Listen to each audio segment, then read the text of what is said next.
Ladies and gentlemen, welcome back to the Not Just Politics podcast. Gavin and I are back from the break. It is 2025. Welcome to 2025. We have a special guest today, a returning guest, the president of Point Park University, Dr. Chris Brussalis. Welcome back to the show. Yeah, thanks for having me. It's great. It. Yeah, we really appreciate you coming back. I know you're a very busy guy, so we appreciate you taking time out of your busy day. Sure. What are the big priorities for this semester? Where is your head at for accomplishable goals? Yeah. Well, we're now going to the spring semester of for our athletic programs. We just moved into the NCAA, which is a big deal. We were in the NAIA for about 70 years, and we made the bold move of going into the NCAA Division II, and a process that normally takes sometimes in upwards of 2 to 3 years. I was told, from the time I picked up the phone and called one of the presidents of the universities of the conference we wanted to join to the time we got admitted was about 7 months. Wow. Which was the fastest, what I've heard, in modern NCAA history. So, we're competitive. We understand the business model. We had our ducks in the line. So, and it's going really well. So we want to make sure that we finish the seasons very well.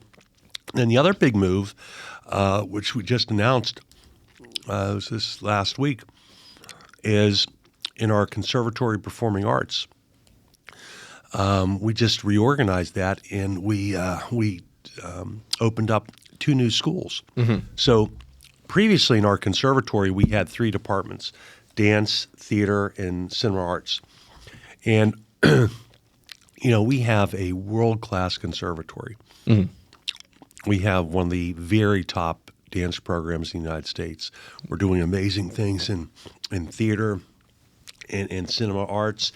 And, excuse me, we just thought it was a great opportunity to provide more opportunities. It was driven by, providing the ability to provide more opportunities for our students. And so we opened this School of Dance and School of Theater, Film, and Animation. Yeah, I want to actually get into that now. So previously, from what I understand, which to be clear, not an expert on all the different programs, but animation was something that was offered here that was in the School of Communication. Now, is that fully being moved over to the conservatory? I think there are aspects of it in communication, and I don't know all the details myself, and aspects of it in cinema arts. Cinema arts was part of the conservatory. Yeah. So those things are going to remain the same. Okay. And hip-hop dance is something that's being brought in from the document that I had read. That's sort of and a couple articles I read as well, that hip-hop dance is a very fast-growing part of the industry, so that's being implemented as well. Okay. Yeah, and we're lucky. We have some of the top faculty in the United States already in hip-hop, so this gives us a great opportunity. So this enables us to go into, for our students, to go into more depth in some of these concentrated areas and more opportunities in the end. Yeah, I think that's really great. And while we're sort of talking about the expansion, I wanted to talk really for however long you would like, because I think it's a big deal about the 2030 plan. As far as campus expansion goes, what buildings, can you provide any details on what buildings are being looked at and what those buildings would be housing? Yeah. So, I mean, we've made it public that we are envisioning a downtown community event center. Yeah. And that's kind of the crown jewel for what we're trying to accomplish. I mean, that's needed. It's been needed. We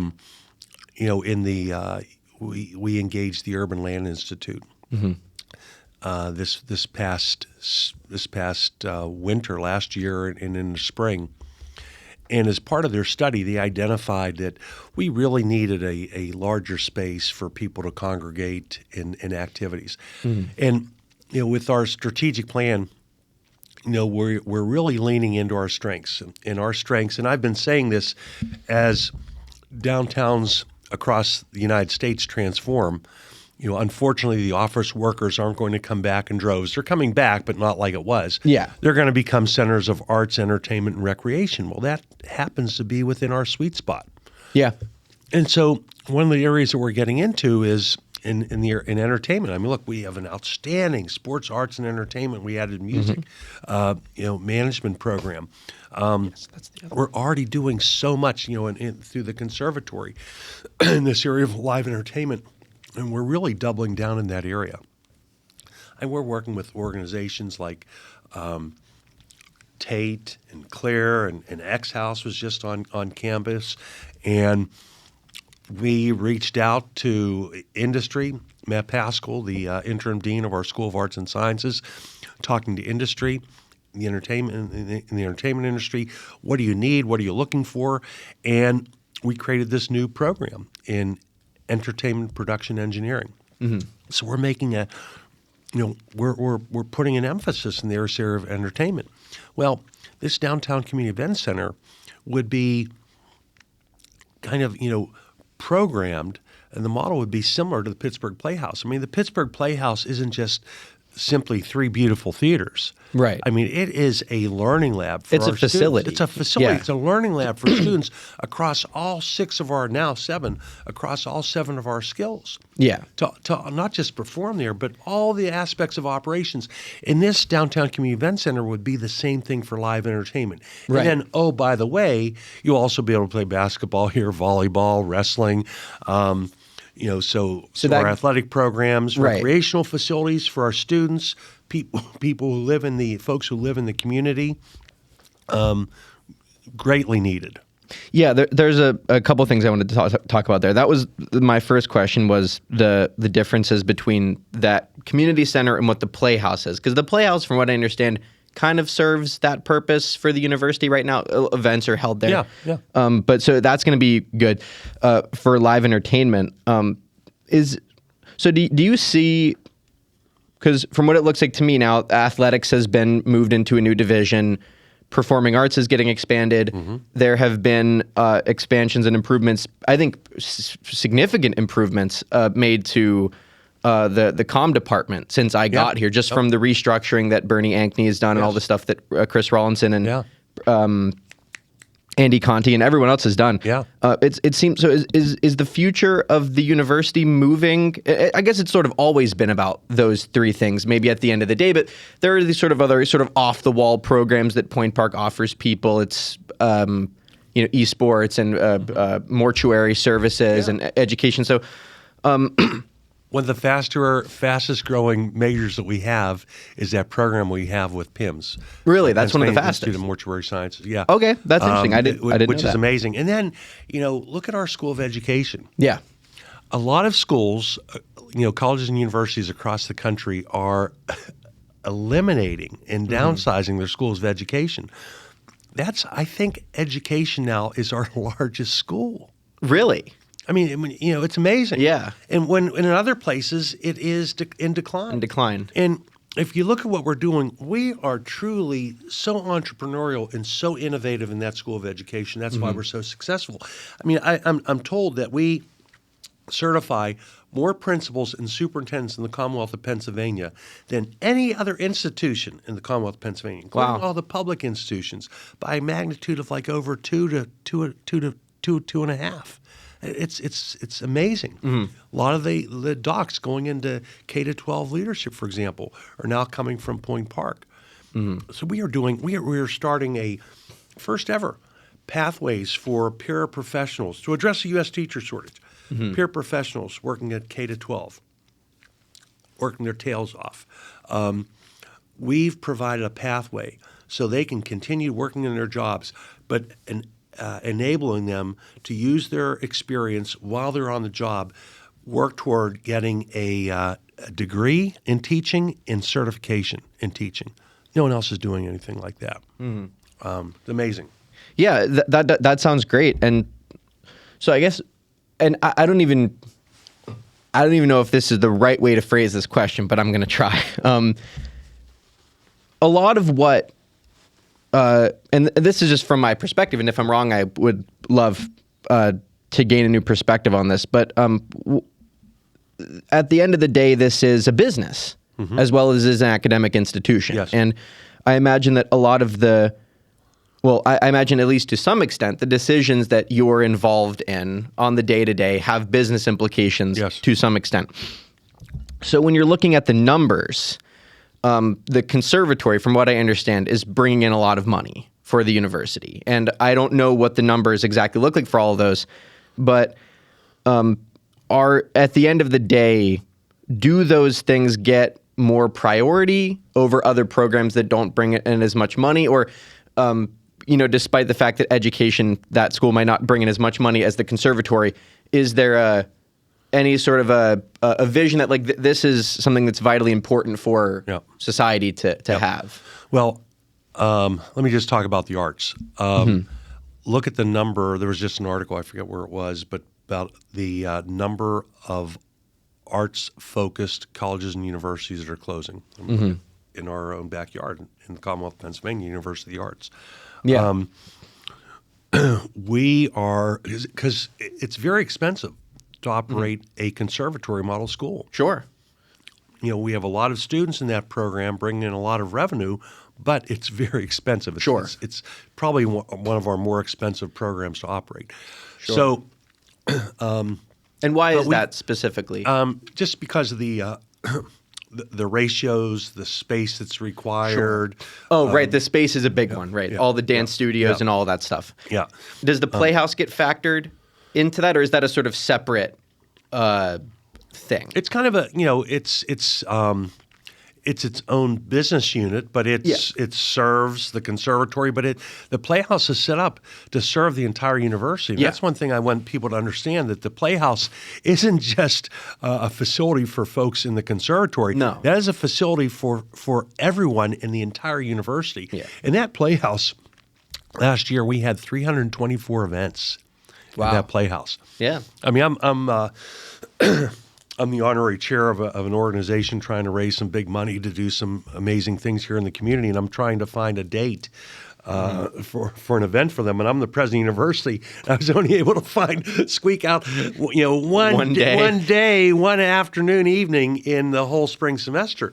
I mean, because it's packed. It's packed, which is great. Yeah, that's what you want. Utilized. So conservatories are very expensive to operate, but we feel that the arts are critically important, and particularly, it's what we've been doing historically. We are great at. We're one of the top programs in the country, and then here there's a synergy, and the stars have aligned, right? Like I said about downtowns become centers of arts, entertainment, recreation. Yeah, that's what we do, and we're going to grow the university, and by growing the university, we are going to benefit downtown Pittsburgh and the region. And it's truly a win-win opportunity. And we as a university have an opportunity to be a catalyst of what I've been calling Renaissance 3 in Pittsburgh and the Pittsburgh region. Now I'd like to get some questions more specifically for you. Yeah. Because you've been in the world of business for so long, and you've found success, what do you think drives you more? The thrill of winning or the fear of losing? Oh, that's interesting. I guess whatever winning and losing looks like, that's also both. different. I think both. I mean, it's my passion growing up was athletics. I mean, I was a good student. But I was really passionate about athletics. I still am. What did you play? Believe it or not, cross country, wrestling, and track. Okay, nice. And all through college. And I was a triple athlete student, and very competitive. So I was motivated. I liked to win, but I also had a fear of losing. Sure. In particularly wrestling. When you're on the mat, no one else but you, and you're getting your head pounded in, you have to figure out quickly, right? True. How to adapt to be able to survive, right? Yeah. And hopefully, come on top. But so that gives you a unique perspective. So, into business, I want to succeed. I want to be the best I can be, and that's kind of how I'm hardwired. And I think, how I grew up and my focus on athletics, and I wanted to do well in school, and I did well in school. I tend to be competitive, and so I bring that into every aspect of my life, including this. And for me, just my mentality.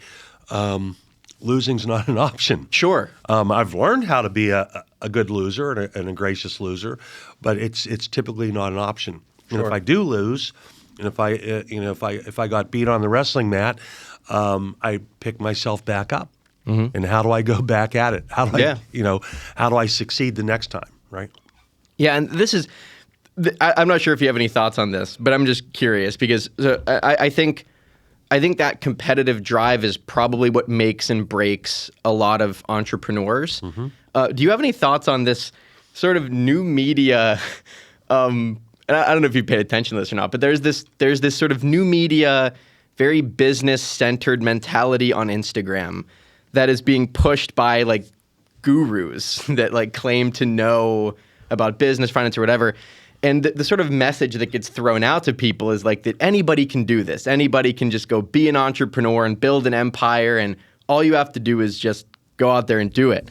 And I'm curious, I guess someone that's been in business, do you have any thoughts on that? Like, can anybody do what you have done, or is it something that some people are cut out for and you're not? Because my brother is a very entrepreneurial person. Like he's just a workhorse. Yeah. I would like to say I work very hard too, but I'm not that kind of person. Like he's just gone out there and he's just done it. Yeah. And I just don't know if I'm that kind of person. Yeah.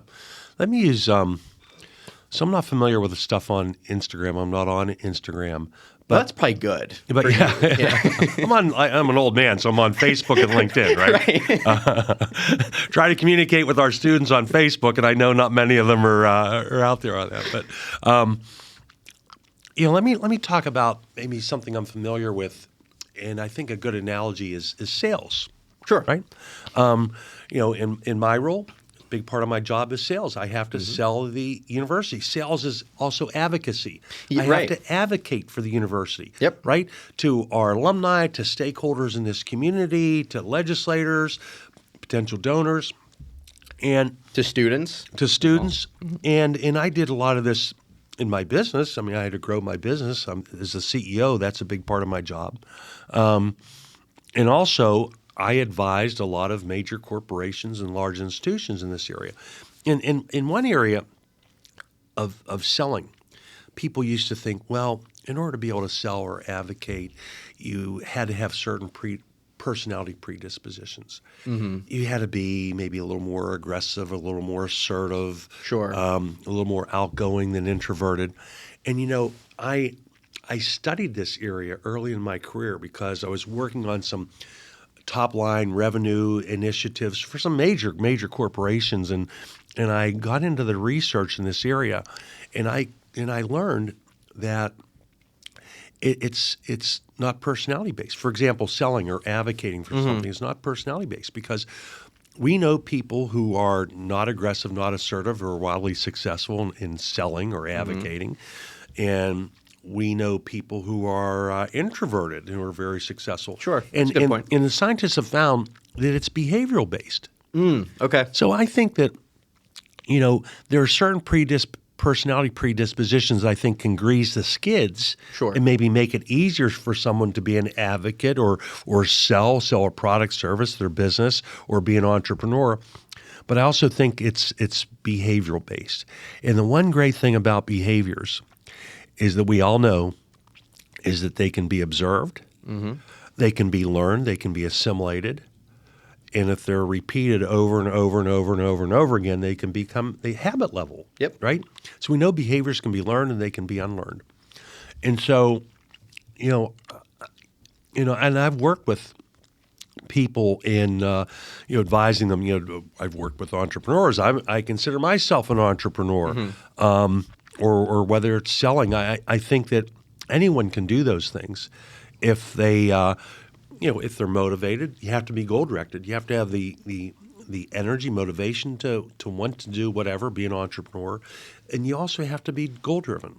I think that's critically important. I don't think if you don't have the motivation or the motivational energy, and you're not goal directed, it's not going to work. I think you have to have those two components. Sure. Because your energy is misdirected then. Yeah, that's right. It's not focused. And another thing I heard that I think is interesting, just a brief thought, and then I want to carry on. But something I heard was that, there could be two people. They both have the same goal. They both have the same motivation. One of them has better systems for getting there than the other one. That's the person that's going to succeed. Because it's not like you at the end of the day, a lot of people want it. Yeah. I think. So does that seem to be true to you? Well, I think that's the sharpening of the sword or becoming more efficient in something. Yeah, but I also think it's I think that a lot of success, and let's go back to if you look at the literature, if you look at the wildly successful people versus the average, there's one thing those wildly successful people have more than everyone else. Mm-hmm. Yeah, they may have more money than the average and things like that, but how they got their money or how they became widely known or recognized for being a player in their profession or their career, one thing they have more than everyone else, they know more people. Right. They know more people. That's a scientific fact. Mm-hmm. It comes down to that. Well, how do you get to know more people? It's a contact sport. Yeah, true. It's contact initiation, right? Yeah. And there are behaviors that one can acquire in addition to some personality predispositions make it easier for someone to go out and meet people and make it difficult for some.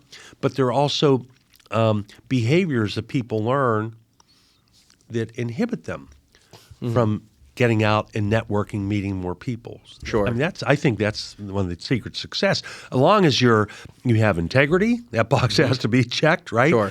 And you have competence and things like that, that's a differentiator. Going back to university briefly, and I guess this ties into business as well, is what has your relationship with emotions been in the world of business? Because I imagine it's something you can't let them get in the way too much. If you have none at all, I imagine that's also a problem in some way. Because you make a lot of decisions here, and at the end of, and correct me if I'm wrong, but at the end of the day, it's making decisions that keep the university running, and it's also balancing that with making decisions that, because students don't always have the full picture of what's going on. So, do you ever struggle with making those decisions, and does it ever cross your mind or bug you that students might not like this decision, or they might feel like that you don't care, or not to get too extreme, but it's like sometimes there is that separation, students on campus and then people that are running the university. Well, I mean, it's as a president of the university, really president of any organization, CEO of any organization, I mean, you're ultimately responsible. Mm-hmm. I am ultimately responsible for running the university. I'm accountable to a board of trustees, which provides oversight, but I'm the one who's on the line. Mm-hmm. And you like to theoretically think, oh yeah, you make these perfect, rational decisions based on total objectivity, but you have to have heart. Sure. You have to have heart. You have to have a heart. And there's emotion played in everything. Now, you have to have the ability to compartmentalize. Mm-hmm. Your gut is strong, and it's surprising when you make decisions how often, if you go back and analytically analyze things, how important your gut is, the experiencing of the gray hair. There's something to gray hair, right? Sure. And that's all critically important. But you also have to be able to step aside from your emotional desires or your passions, or everyone has biases, things like that, and look at things objectively, and then put the two together and weigh them. It's always trade-offs. I mean, you're always making very tough decisions. And, well, here's the obvious business decision. Yeah, but here's how this is going to impact people or students or programs. And they're both important, but ultimately, whether you're leading a university or leading any type of organization, you have to do what's in the best interest of that institution in the short term as well as the long term.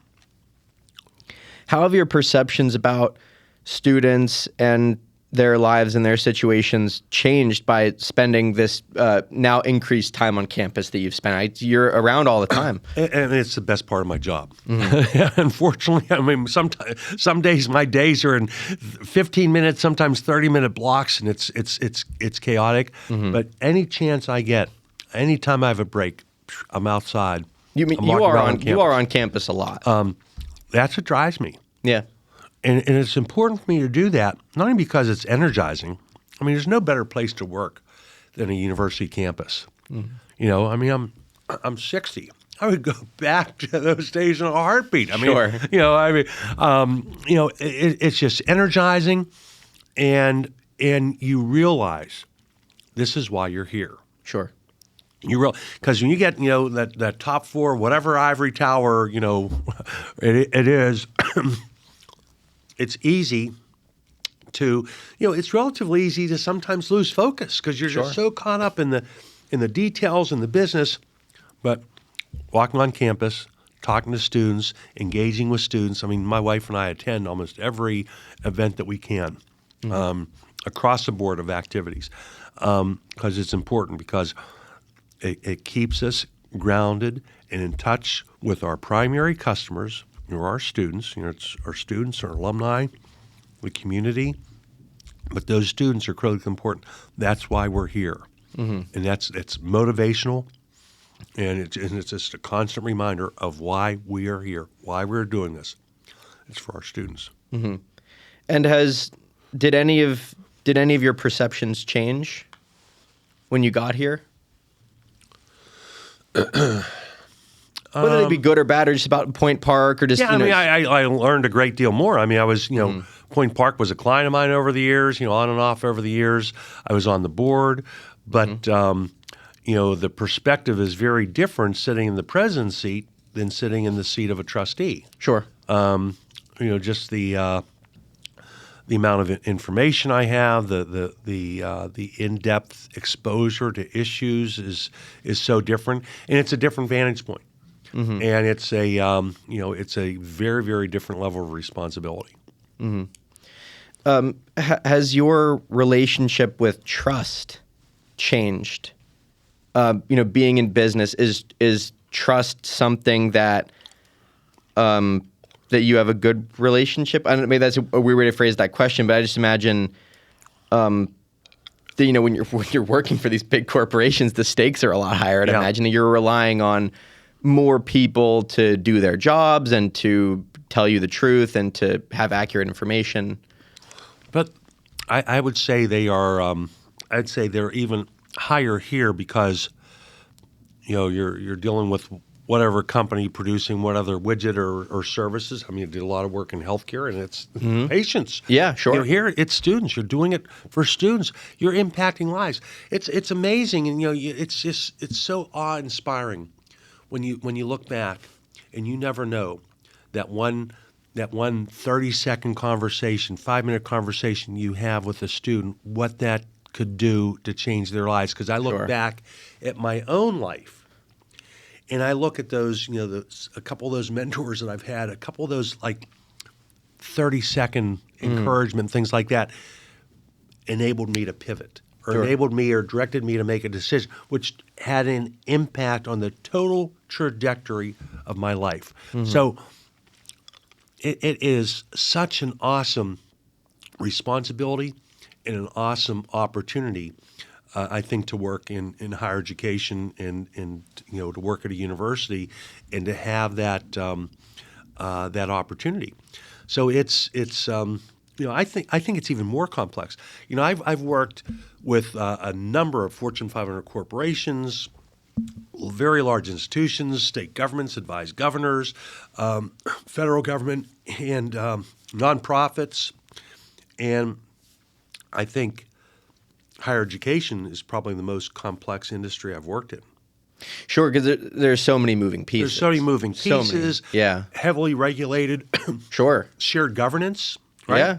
With the faculty, staff, board of trustees, other stakeholders, students, alumni. Very, very complex. It's a much more people-centered thing compared to like a more corporate setting. I'd imagine that this is like, because you're out. I mean, like you said, every day you're out on campus. It has to be a business. Sure. I mean, that's my responsibility to tend to the business of higher education. But of course, as a private, independent university, we're a nonprofit. Sure. And we are very mission driven, and that's equally important. Yeah. Agreed. And in order to drive and be able to fulfill that mission, the numbers have to make sense. Of course, right? Yeah. Otherwise, it's not going to any longer exist, right? Yeah. So, what do you think about about institutional neutrality, and what do you think the responsibility of universities are to weigh in or to not weigh in on whatever it may be, social issue, geopolitical conflict, whatever it may be? So as a not-for-profit corporation, to be able to have the benefits and the courtesies afforded to us through the Internal Revenue Service, we have legal mandates about neutrality, particularly in political issues and things like that. But I always found it interesting, and I kind of learned this, or first became exposed to this issue. I was international president of my fraternity, one of the largest fraternities in North America. And this was, I think I became president prior to, I think in 2018 I became president. So tumultuous time, Sure. COVID. Tumultuous time, and that's where everyone, a lot of college and university presidents, anything that would happen in society Made a statement. Statement. Yep. And and I was getting the same pressure as the head of this. We have almost over 250,000 people in our fraternity, and I was getting the same pressure. And I said, there's a reason our fraternity survived the Civil War. Sure. Because we stuck to our knitting. In our case, we're a values-based organization. Our values are friendship, sound learning, and rectitude. And that's what we should be sticking to. We are a leadership development organization. Who cares what the president of my fraternity has to say about this social issue or this issue? Who cares? I mean, I get a lot of pressure. I mean, when things happen, every week, it's a crazy time in this world. Every week I'm getting emails. Why aren't you making a statement on this? Why aren't you making a statement? Who am I? Sure. Who cares what the president of Point Park thinks about an issue? That's not my. Or I guess even my role. Even the Well, I guess that's a good point. I would agree with you on that.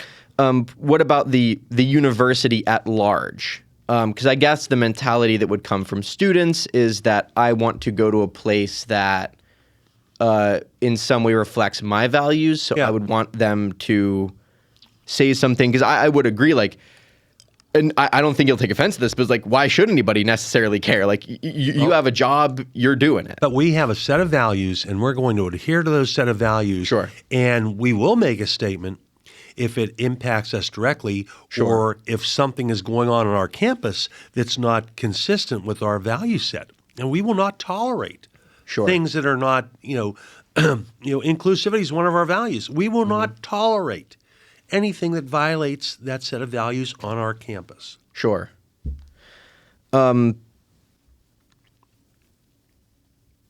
We'll save that one for another time. I had a question. We'll save that one for another time, because that might be a big can of worms to open.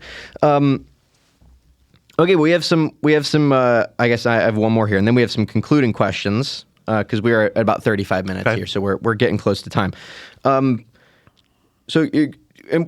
we talked about this a little bit during this conversation, but do you have a process that you ever go through when it comes to making these difficult decisions that you have to make? Do you find that, I guess, and again, this might be a silly way to phrase the question in the verbiage, but like, is it difficult for you to make difficult decisions? I guess that's a silly way to phrase it. Is like, because I've heard that some people that are just, I guess, what's the word I'm looking for? I guess maybe if someone like is a little bit more disconnected from the emotional side of that, they might just be able to just go in and make those decisions. But like you said, you have to have heart when you make those decisions. You need to have heart. I think it's difficult to make difficult decisions, but it doesn't rattle me at all. Okay, yes, that's I guess maybe what I was trying to get to with that. It doesn't rattle me, and I think that's a strength that I have. Absolutely.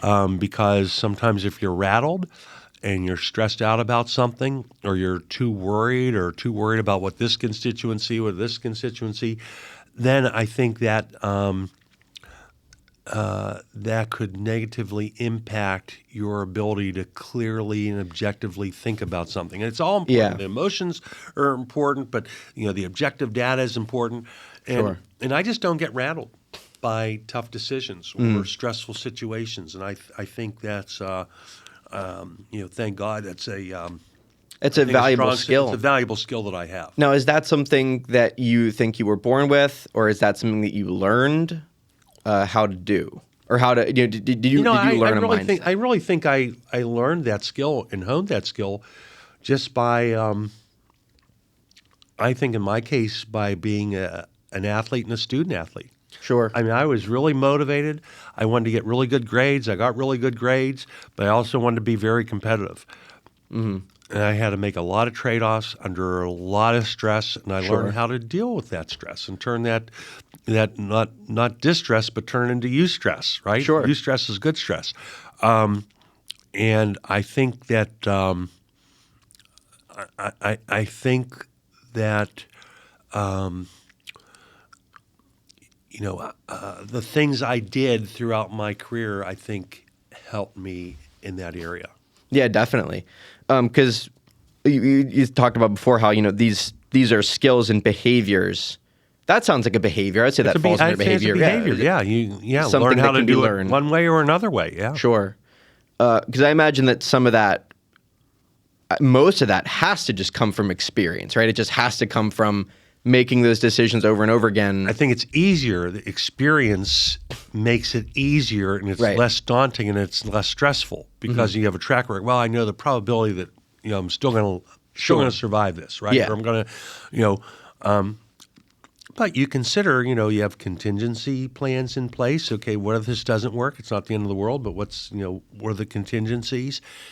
And I think you just get, through experience, you have more confidence and you have a clearer mind.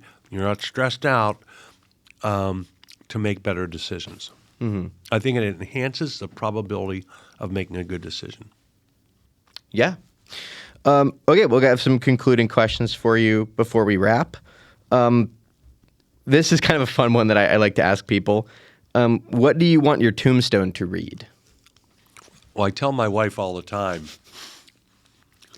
particularly when we go out because she doesn't do it at home, I love bacon. So I always joke, he loved his bacon. There you go, yeah. On the tombstone. Short and sweet. What do you think about legacy? What do you want your legacy to be? That I hopefully impacted positively a few lives along the way. That's beautiful. I like that.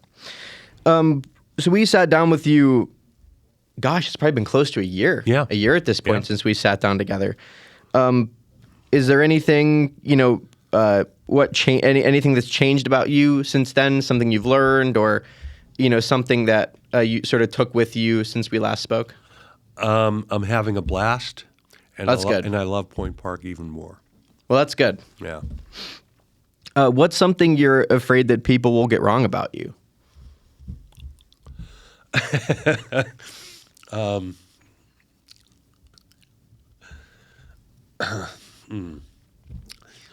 I'm sure there are a lot of people who have maybe different opinions of me or perceptions of me. That, Well, sure. I like to be visible and I like to be out and about, but when you're busy and you're tied up a lot, people don't see you, and hopefully people don't see me as distant or just my background as hard-nosed business person. I love people. I love people.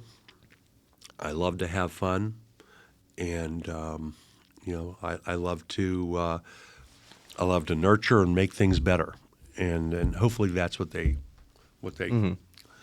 get to know me, and they hopefully see that. Do you believe in second chances? Oh yeah, oh yeah. Yeah.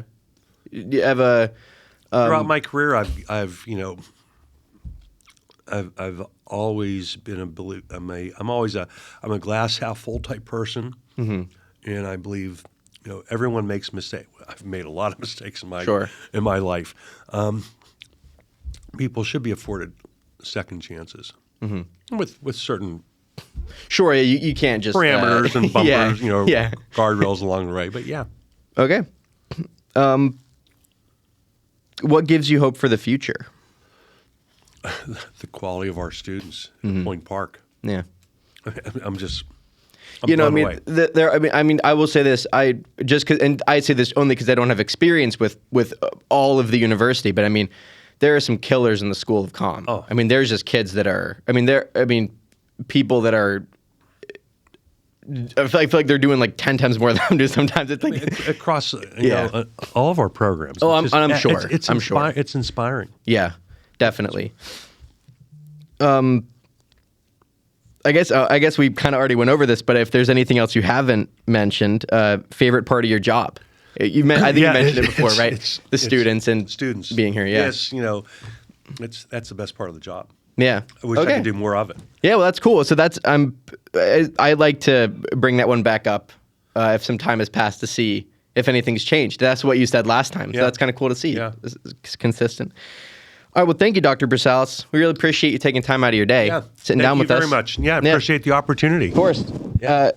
We'll love to have you back on. Great. Anytime. I'm graduating in the spring, but Gavin's here for one more semester, so we'll be around. Awesome. We'd love to chat with you again. All right. Thanks. All right, great. Bye, Thank you. everybody.